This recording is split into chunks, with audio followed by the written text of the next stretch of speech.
Una serata, un pomeriggio interessante per tutti, non solo per i giovani atleti delle nostre società, ma per anche molti partecipanti in questa sala. Credo che sia una lezione non solo di sport ma anche di vita.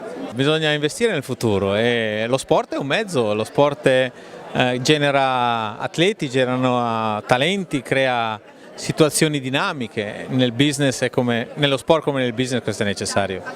Ho la fortuna, ho il lato B, anzi C, di potermi occupare della mia passione di bambino, tutto il resto viene dietro. È chiaro che c'è dentro un ragionamento che può anche essere logico, ma è anche di capacità di intrattenimento, ma non la sento, nel senso che è veramente una fortuna, posso fare quello che mi piace e spero si avverta anche l'idea di questo entusiasmo e di questa voglia di trasmettere valori, ideali, contenuti dello sport e tante altre cose. Poi c'è la fortuna di parlare di cose tendenzialmente molto belle, non di cose come capita invece a chi si occupa di cose brutte che fanno parte della cronaca. Qui invece il messaggio che passa da solo, anche unito al, spero, mio entusiasmo. Ma io credo, anzi spero, è un augurio, spero che chi si appassioni a uno sport così difficile ma veramente meraviglioso tenga sempre come punto di riferimento la passione. Senza la passione, senza la voglia di fare, senza la curiosità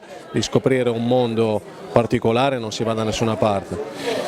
L'entusiasmo, ci vuole l'entusiasmo, ma soprattutto bisogna essere bravi a conservarselo, ad averlo sempre in ogni fase della propria vita sportiva, quindi sicuramente la regola principale è quella, avere la passione e l'entusiasmo per fare le cose. È cambiata molto la società, sono cambiati molto i nostri ragazzi, è sempre più difficile portarli al campo, è sempre più difficile soprattutto convincerli a fare le cose ad un livello alto, perciò a dare un senso quasi di professionalità a quello che si fa, perciò tutte queste cose messe insieme, come dicevo prima, aggiungi a questo che ci troviamo a competere contro un mondo, quello degli africani, e che queste problematiche che noi abbiamo all'interno della nostra società nella quale viviamo loro non hanno e sono un po' quello che eravamo noi 20, 30, 40, 50 anni fa.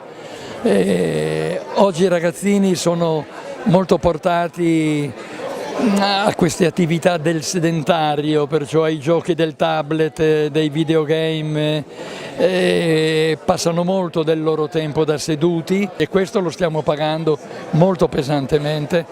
In pratica i ragazzi che vengono al campo e che hanno 12, 13, 14 anni bisogna prenderli, ginnasticarli, crescerli, perché le attività che noi facevamo spontanee loro non le fanno.